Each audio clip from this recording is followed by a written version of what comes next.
I almost didn't go. The email sat in my inbox for 11 days before I opened it. Millbrook Academy 10-year reunion, Saturday, September 7th, the Ashford Grand Hotel, Nashville. I read it at my desk on a Tuesday morning, green tea going cold beside me, 3 monitors glowing with deal memos and acquisition models that represented decisions worth more money than most people in that ballroom would ever touch in a lifetime combined. And I thought, why would I go back? My name is Callaway Voss. I'm 32. I live in a quiet townhouse outside of Nashville with a terrace garden I never have enough time for, and I run a private holding company called Voss Meridian Partners. We manage just under $450 million in assets across 7 portfolio companies, 2 regional staffing networks, a healthcare services firm, a mid-size logistics company, a commercial real estate portfolio, and a marketing and branding agency called Larkspur Creative Group. You won't find my name on Forbes lists. That's intentional. The people I went to Millbrook Academy with don't know any of that. The last thing most of them knew about Callaway Voss was that she withdrew from the University of Georgia after her sophomore year, came home, and quietly vanished from every social circle that had once included her. That was the story.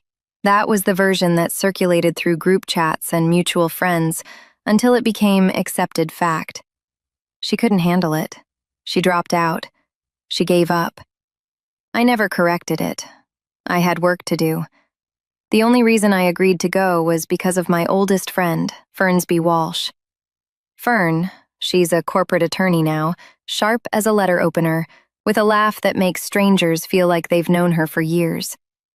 She called me directly, which she knows is the only way to reach me. "Cal," she said, "you have to come.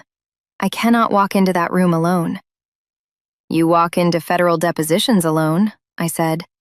"That's different. Those people don't know what I looked like at 16.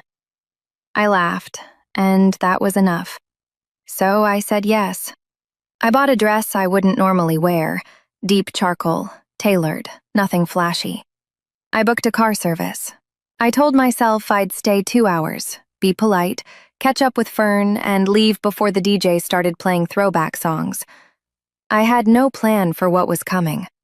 But then again, I never needed one. The Ashford Grand was the kind of hotel that tried too hard. Gold leaf fixtures, an atrium ceiling, staff in burgundy vests. The kind of place designed to impress people who needed to feel impressed. The ballroom had been decorated with banners and class photos and small round tables with centerpieces that spelled out Class of 2015 in silver block letters. There were maybe 90 people milling around when I arrived. Name tags, open bar, the soft, competitive hum of adults performing the best versions of themselves. Fern found me within 30 seconds. She looked stunning in a navy blazer and wide-leg trousers, champagne already in hand. "You came," she said, and hugged me hard. "Don't make it a thing," I said. She laughed. "Too late. Now brace yourself. Decker's here." I didn't react. I just reached past her toward the bar. Decker Halse, of course. Some people arrive at their 10-year reunion carrying 10 years of growth. They're softer, more grounded, genuinely curious about the people around them. And then there are people like Decker Halse, who arrive carrying the exact same ego they had at 17, just more expensively dressed. Decker had been the kind of boy in high school who categorized people quickly and ruthlessly, athlete or not, smart or not, worth knowing or not. I had fallen cleanly into the not worth knowing column by junior year, after I started asking questions in AP economics that made the teacher stop and think, and Decker decided that was annoying. He was in finance now, associate director at a regional investment bank called Crestwood Capital Advisors, based out of Atlanta. He had the firm's name in his Instagram bio. He'd been posting about it for 2 years. He spotted me from across the room within minutes. "Callaway Voss." He said my name the way people say, "Well, well, well." Slow. Deliberate. "Didn't think you'd show." Here I am, I said. He had 2 people with him, Royce Tanner, who'd been student body president and now worked in commercial real estate, and a colleague from Crestwood named Bram, who carried himself with the careful confidence of someone still deciding what kind of person to become. "So, what are you doing these days?" Royce asked. He meant it genuinely, I think. "I work in finance," I said. "Oh yeah? Where?" Bram asked. "Private side, small firm." Decker's smile widened. "Good for you. Getting your footing?" I looked at him for a moment. Something like that. Within an hour, I understood the unofficial structure of the evening. There was a loose hierarchy assembling itself in real time, the way it always does at these things. People sorting themselves by career prestige, income signals, and LinkedIn title. It wasn't entirely malicious. Most of it was just anxiety dressed up as confidence.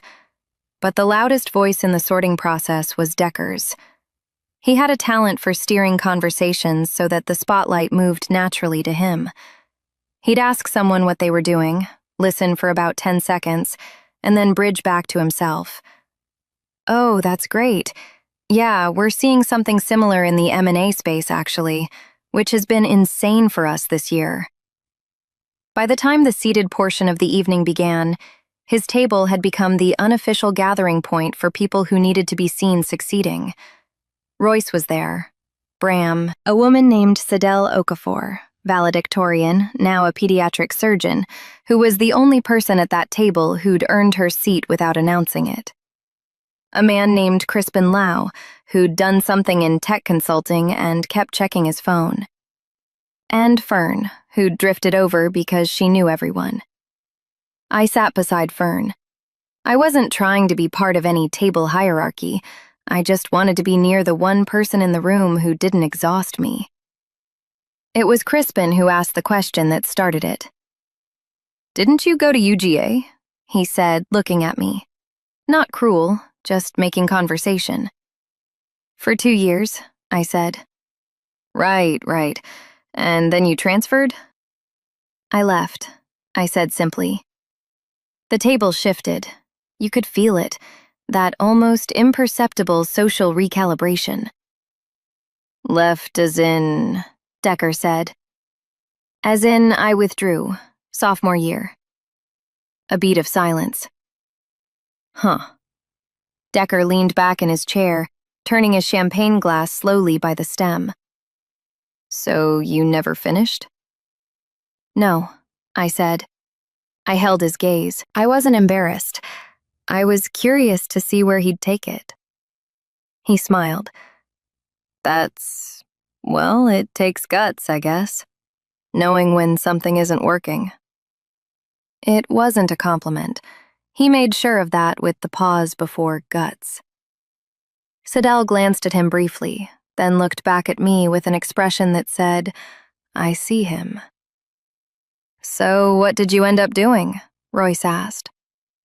"I started a company," I said. "Doing what?" Bram asked. "Acquisitions mostly. We buy companies, restructure, sometimes hold them long term." Decker tilted his head. "Like a small fund?" "A holding company," I said. "Private equity structure." "What size?" I took a sip of water. "Mid-market." "Mid-market meaning?" "Meaning we're not small," I said. He laughed, not unkindly, but with that particular flavor of condescension that comes from someone who genuinely believes they outrank you. "That's cool, Cal. Building something from scratch with no degree? That's a hustle story." Hustle story, as though what I'd built was a food truck. Fern, beside me, was very still. She knew. She'd known for years what I'd built, and she'd also known, without my ever asking, to let me tell it in my own time. "Crestwood must be keeping you busy," I said, pivoting cleanly to Decker. His chest visibly lifted. "Insane year. We closed 4 deals in Q3 alone.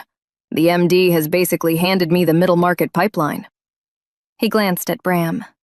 We're probably looking at VP by Q1, right? Bram nodded. Solid trajectory. I nodded too. I didn't say anything else. Not yet.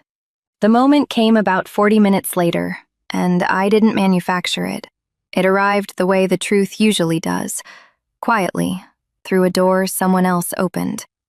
A woman named Tova Rice, who'd been in my junior year English class, came over to say hello. We'd been talking warmly for a few minutes when she mentioned her husband worked in marketing. He's at an agency in Nashville, she said. Larkspur Creative. Brand campaigns mostly. He loves it. I kept my expression neutral. I know Larkspur, I said. Small world, she laughed. It is a small world. Decker had drifted back within earshot. I don't think he meant to. He was refilling his drink at the nearby service station, but he heard the name. Larkspur Creative, he said, turning around. Funny, Crestwood almost advised on an acquisition of them 2 years ago. Fell through. The holding company that owns them doesn't take outside advisory.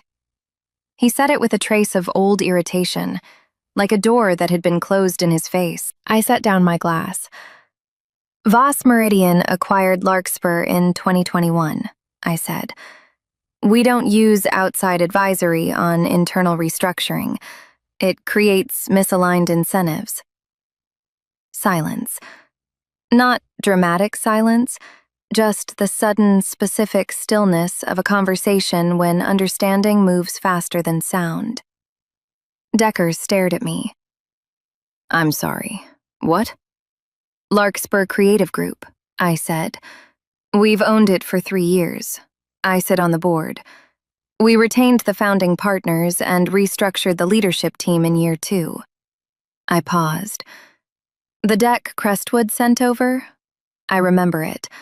The valuation methodology was aggressive on the EBITDA multiples. His mouth opened, then closed. Bram was looking between us, rapidly recalculating. Royce had gone very quiet. Crispin had put his phone down for the first time all night. Voss Meridian, Decker said slowly. That's your firm? That's my firm, I said. You said mid-market. I did. Voss Meridian manages... He was pulling at threads, trying to place the name, the number, the shape of the thing he dismissed an hour ago as a hustle story. Just under 450, I said. Assets under management. $450 million, he said, flatly, like he was reading the number off a wall he'd just walked into. Give or take, I said. A long moment passed. Sidel, across the table, was watching with quiet, focused attention, the same expression, I imagined, she used when a diagnosis confirmed what she already suspected. Fern studied her champagne glass with great serenity. Then Decker did something I hadn't expected. He laughed. It started as a short, uncomfortable sound, and then it became something more real, more surrendered. The laugh of a man who'd just found out the building he thought he owned was actually on someone else's land. I had no idea, he said. And for the first time all evening, it was just a sentence. No architecture, no performance. Most people don't, I said. I don't advertise. He nodded slowly. The Crestwood deck, he said, quieter now. That was a 2-year-old model. We didn't have the right read on the seller side. You didn't, I agreed. But whoever built the comp set had decent instincts. The execution was the issue. He looked at me for a long moment. I watched him decide something. Watched the old machinery of who he'd always been grind briefly against something harder, something real. Who advises you on acquisitions? He asked. Professionally. Genuinely. Mostly in-house, I said. We bring in specialists for specific sectors. He nodded, said nothing else, picked up his drink and looked at the middle distance. I didn't gloat. I didn't let the moment stretch for cruelty's sake. I didn't need to. Because that's the thing about a slow burn life. You don't win the moment. You win the architecture. You build something so quietly and so well that when the lights finally come on, there's nothing left to argue with. Just the shape of what you made, standing there in plain sight. Fern walked me to my car at the end of the night. We stood in the hotel's side parking lot, cool September air rolling in off the hills, and she shook her head slowly. "You knew Larkspur was going to come up," she said. "I didn't know," I said, "but I wasn't surprised." She laughed, that full, real laugh of hers. "He pitched your own company back to you." "He pitched my company to me," I agreed. "And you just sat there and let him." "He wasn't ready to hear it earlier," I said. "And I wasn't there to teach him." She looked at me for a moment, and her expression shifted into something softer. "You could have corrected them from the start, at dinner, saved yourself the whole thing." "I know," I said. "Why didn't you?" I thought about it honestly. "Because I didn't leave Georgia to prove anything to a room," I said. "I left because I had work to do, and the work proved itself." She was quiet for a moment. Then she nodded, slowly, the way she nods when something lands cleanly. I got in the car. The driver pulled out onto the main road, and Nashville's skyline filled the window, lit up and unhurried at this hour, indifferent and beautiful. I thought about the 20-year-old version of myself who'd walked away from a university that didn't fit the direction I could already see ahead of me, who'd come home and built something in the unglamorous, grinding, patient dark, who'd never needed the credential because she'd been too busy building the thing the credential was supposed to represent. I thought about Decker Halls, going into Crestwood Capital Advisors on Monday morning, working toward a VP title he'd been promised by Q1.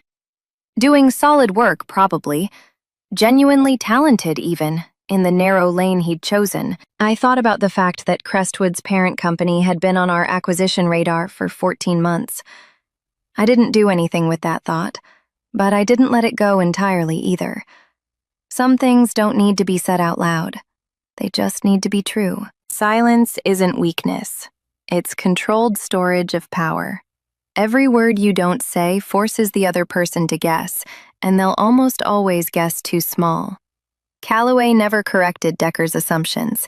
She just waited, and the truth landed harder because of it.